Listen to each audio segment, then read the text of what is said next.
My childhood. Thank you for listening to episode 1 of Ruin My Childhood. I'm Mike. And I'm Kat. Kat, this is kind of your baby, so why don't you tell us a little bit about what this podcast is going to be about and what our listeners can expect? The idea behind the podcast is we all have those movies or TV shows that we really loved when we were little that we haven't seen for years for whatever reason. We never owned them. They're never on TV. You have to have cable to see them. And we're just going to revisit some of these really old things, these hidden gems that we have nice, warm, fuzzy feelings about. We'll talk about them a little bit. Then we'll watch them, and then we'll see how we feel about them after rewatching them. All right. So for our first episode, we're doing one of my favorite movies as a kid, Rock-A-Doodle. Did you ever see this movie?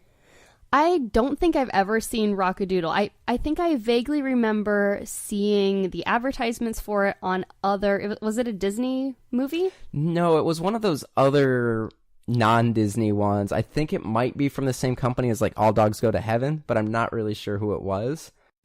See, I never watched All Dogs Go to Heaven. It kind of felt like it might be morbid. Well, I don't really remember that movie. I remember watching it as a kid, but I don't know. But this movie was one of my favorite movies as a kid. This one was in constant rotation with Ninja Turtles, Aladdin, and Beauty and the Beast as like the go-to cartoons that I watched before my little brother was old enough to really care what we watched. What is it even about? Because as far as I can tell, it's about a singing chicken. Well, first off, he's a rooster. So basically what it's about, this movie starts off live action from what I remember. And oh, there's like whoa, really? Yeah, it starts off live action and it's on this like farm that's just pouring rain, and apparently there hasn't been any sun in weeks or something like that. And the main character is like this little boy. I want to say he's like 5 or 6, maybe a little older. I thought the main character was a rooster. No, he's not. So the point of the movie is they need to go find Chanticleer, the rooster. And so this little boy, I want to say his name is like Eddie or Edmund or Edward or something like that. I know it starts with an E. Good old Ed. He's really sick. And the farm is like flooding and it's really dark and it's raining and he's having like a fever dream and he gets abducted by this giant owl. I want to say his name is Duke or Grand Duke or Archduke or something like that. And he turns him into a cat. And then there's like a farm dog that rescues him. And I think there's a cat and I want to say there's some like type of bird. I don't really remember. And they explain to him that the reason that the sun isn't out is because Chanticleer, who was the rooster that would sing the sun into the sky, ran off and became like an Elvis-style singer. So Chanticleer is very much like Elvis. From what I remember, there was a day where the Duke or the owl keeps him from singing and the sun comes up without Chanticleer. So they think that he's like a fraud and doesn't actually bring the sun with him. I like how you say Chanticleer different every single time. I don't remember. So Chanticleer, I can't remember. Like they say it differently because like the people in the movie, they got Christopher Plummer, they got the guy who plays Boss Hogg, I think, in it from Dukes of Hazzard, the TV show. So I think this was a mixed cast of like Irish, English actors and American actors. I think it was a bunch of different production studios. Like I think this is kind of like Ferngully where it got passed around before it finally love Ferngully though. I like Ferngully even more now that I'm imagining it with Australian accents. Right? But this one, basically in a nutshell, they need to find Chanticleer to sing the sun back so that way they can stop the rain and get the miserable life without sun back. So they go to like a cartoon version of Las Vegas and they convince him to come back. Maybe it was Atlantic City. It could be. I don't know. It's all animals at this point. So it's something that's like Vegas and it's Elvis. I feel like animals would go to Atlantic City. I don't think so. I think they'd go to Vegas. So they go and get him, and throughout the whole movie there are like these owls that are trying to stop them from finding Chanticleer and bringing the sun back, because of course the owls would not want the sun because owls get a bad rap, man. These owls are pretty evil.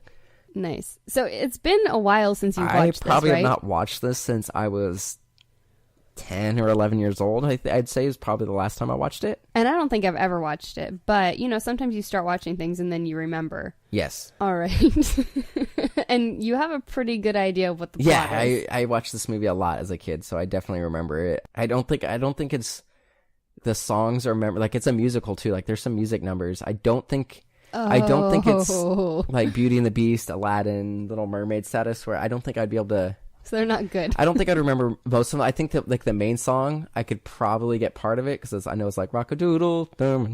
Is it more of like a warm fuzzy, or is it a general feel good? For me, it's warm fuzzy because I used to watch the movie all the time. I would say it's probably a not so good movie and adventure because I don't know too many people who've actually seen this movie.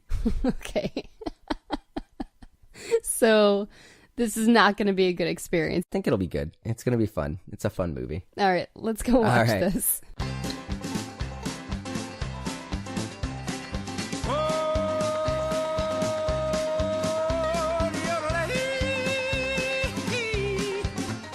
All right, so we just finished watching Rock-A-Doodle. It held up for me. I really liked it. You hadn't seen it before, right? So what did you think? I definitely had not seen it, but it was really confusing because there were so many characters that were obviously like 100% stolen from other animated movies.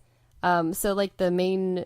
I didn't even know if he was really the main villain because in some points it was like the owls were the main villains and there was the super owl who seemed to have unlimited powers. He was pretty omnipotent. And even though he was evil, he had like really adorable magic where he would open his mouth and basically barf out like Lucky Charms.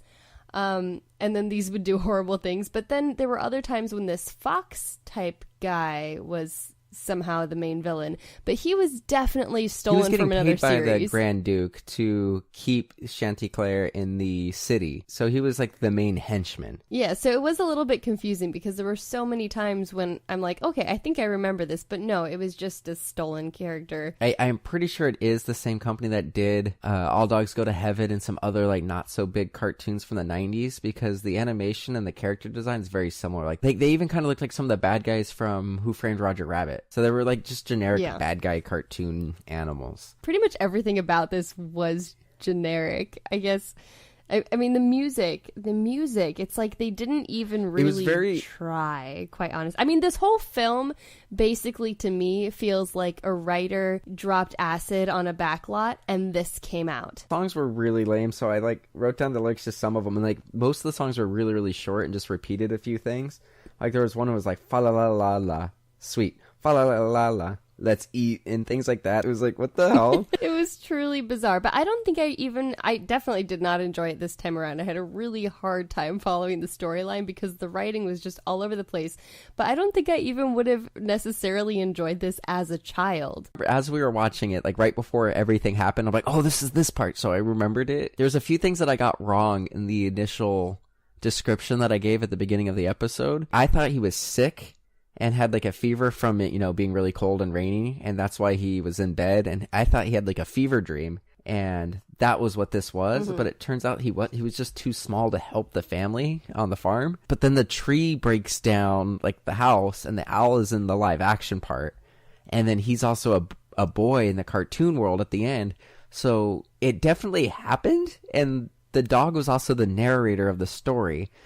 Like, it would make sense to just say, no, this was all a dream if, like, if it was like the Wizard of Oz and the dog had, like, a counterpart. It definitely seemed like a feverish hallucination. Like, this owl shows up in this kid's bedroom and vomits magic all over him. The animation in this part is truly terrifying. Like, this kid looks like he catches on fire and then disintegrates. And this is when you go into the whole animated portion of it. So it's animated at the very beginning, right? Like they dabble with computer animation. Yeah, the very beginning. For just like the very intro.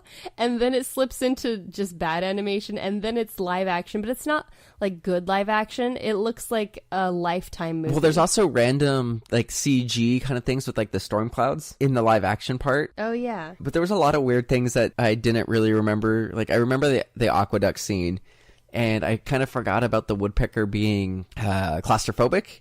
And they're in a big like footlocker chest thing, and they're in like this river that goes to the aqueduct, and they close it when they go into the pipe because that's safer somehow. And then the woodpecker starts pecking it, and they start filling up with water, and they start to drown.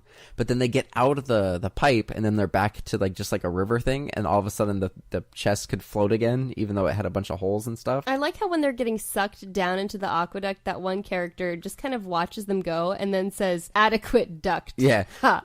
And there's this really long pause where clearly, I mean, I think it's pretty clear this was written by someone who is on drugs. Well, I don't necessarily think that's true because at the beginning of the movie it said something Irish studio, so I think it started off... You think they were just Irish? I think it started off as like a different company was making the movie, and then they probably ran out of money, so they, like an American company, bought it and just needs to think it was just passed around too many times. They were just trying to get a cartoon out. Like in the early 90s... They were just pumping out cartoons left and right. But it was weird. The other thing that I didn't realize that didn't make sense is it's kind of like if you look at A Bug's Life, they had like the whole little bug city, but because they're bugs and they're small, it kind of made sense. Like they had an entire city that took place, it was like a coffee can or something like that. And in this one, they have like a big Las Vegas style city, and they drive cars that are big enough to hold a dog, a cat, a bird, like giant frog things, and a fox. But if this does take place in a semi-real world thing, because there are points where like the characters can see Edmund's parents, like they're on his farm and his house. Like, how does this work with the real world? I don't know. And then also the scale of things didn't make sense. Like there's a point where it would make sense, like you could just, suspend your disbelief for a bit. Maybe it's like a parallel world where like humans can't see it and vice versa. Well, and the scale would change all the time. So like when they first land in the sewer and the pig is freaking out running around the bed, when they're in the wide shot, you can see how fast he's moving across it, but then they zoom in for his close-up, and it's like he's running across this infinite bed. And then the owl, to make it even more confusing, can actually change size. He can change size.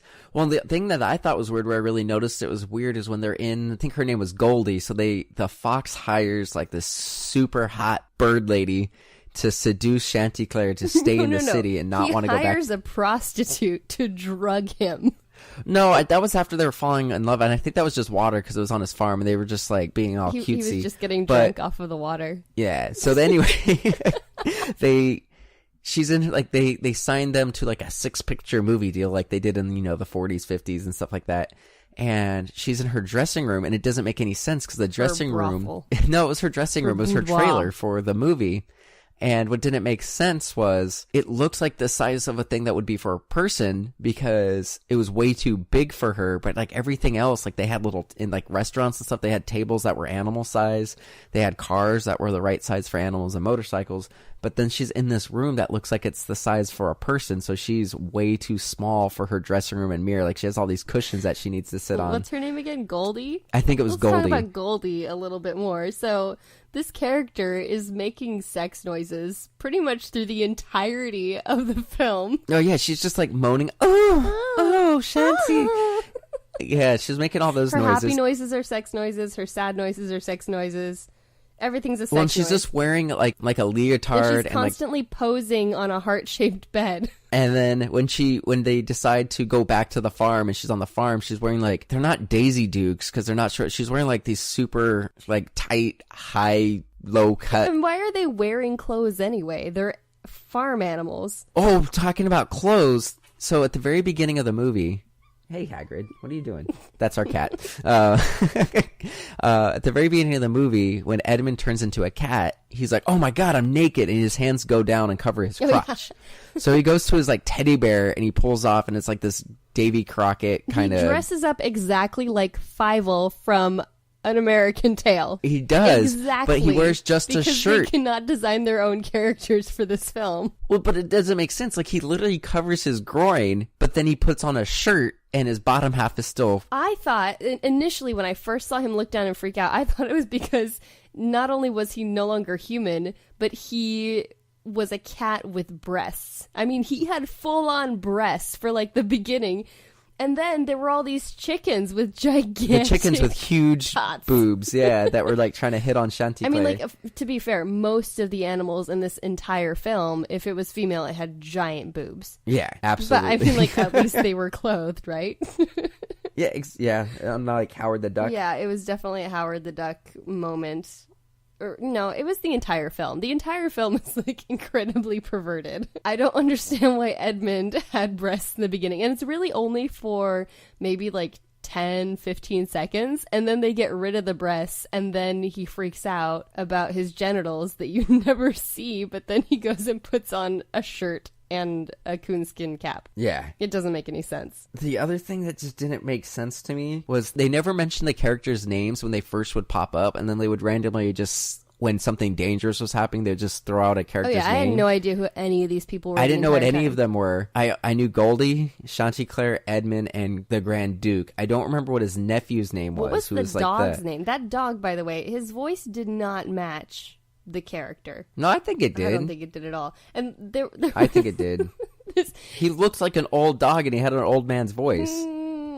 I don't know. I just don't think it really fit the character. And then when they're in the scene where they're trapped in the footlocker and it's sinking, and the woodpecker has just pecked all the holes in it, like, honestly, just kill the freaking woodpecker right off the bat. They just keep letting go of him, and then he keeps No. holes. They do. He keeps freaking out and getting away, but then eventually the dog grabs one of those, I don't remember called, but like, it's not a paddleboard. It's a paddleboard, and he makes like a kinky little ball gag. But then he's so like he hanging wraps him on to around this it. woodpecker, and they're sinking, and the footlocker is filling with water. And instead of being like, oh no, he goes, oh no. It's kind of, it didn't really match the tone of what was going on in that moment. And then, this other scene that didn't really make sense is, so they go and try to meet Chanticleer at like a concert venue, but they can't get in. So then the fox finds out about them, and this is a world where animals exist and they go to concert halls and everything. And then they put a big sign on the door that says no mice, no cats, no birds, no dogs. Oh yeah, it was totally and racist that doesn't make the whole sense time. because there would be a bunch. Well, the thing is, there would be a bunch of, presumably, more cats, dogs, birds, mice that would be into Chanticleer. Like, he's like Elvis, and Elvis was the biggest thing, and he's the biggest thing in the city, and they're putting him in movies and everything. So they can't alienate all those people. It doesn't make sense. So yeah, then they go in disguises, and then they try to give him a message by paper airplane and he's on this like huge set that's moving around and everything like that. Like, it just didn't really make sense at all that's how they did it. Well, and they choose to sneak in costume. So what did they pick? They pick lobster. Well, no, they came in as penguins first, but then they got caught like right away. So let's put on something so somehow bright red and they try got again. lobster things. Exactly. That didn't really make sense. I mean, none of this really, really made sense. But I thought it was interesting that there was the whole segregation thing, and that, they specifically didn't want cats or mice, because the whole, like right from the beginning, the Grand Duke owl totally seemed like some kind of a KKK reference.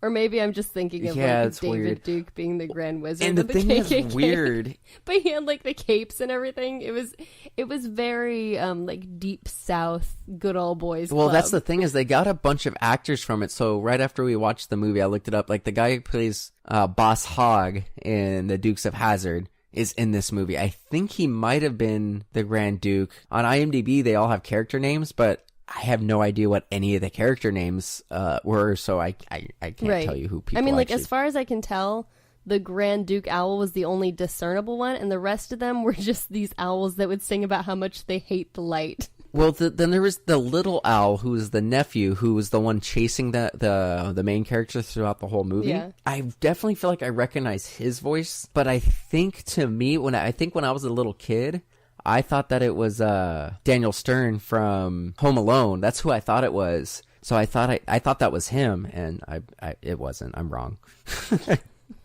Big surprise, But Michael. I actually still really like the movie. Like, I recognize that it's not a good movie watching it just now. I had a really hard time following it. I really wouldn't be able to rehash most of that for you if I tried. I had fun watching it again, like, just before anything would happen. I'm like, oh, this is this part. Oh, there's a helicopter. And you were like, why would they have a helicopter? But I remember the helicopter right before it happened. And then when they were in the restaurant and he had lasagna, I'm like, oh, he's going to be obsessed with lasagna the rest of the movie. Before the movie, I was only able to give you like the high points, like the main arc of the story. But as we were watching it, like a minute before anything happened, I was able to recall it just, a minute before it happened. It is weird that he would be eating lasagna, because at certain points in the movie, they're eating things that humans would eat, and then at other points, the owls they're waiting for the flashlight, because apparently flashlights can repel owls in this universe. Yeah, the bright they're light. Waiting for the flashlight to burn out so that they can go eat them. And then the big owl, the Grand Duke, threatens to eat them. And to get back at his uncle at the end, that other owl character basically like chases his uncle. And I mean, the way I see it, son's about to get eaten. Yeah.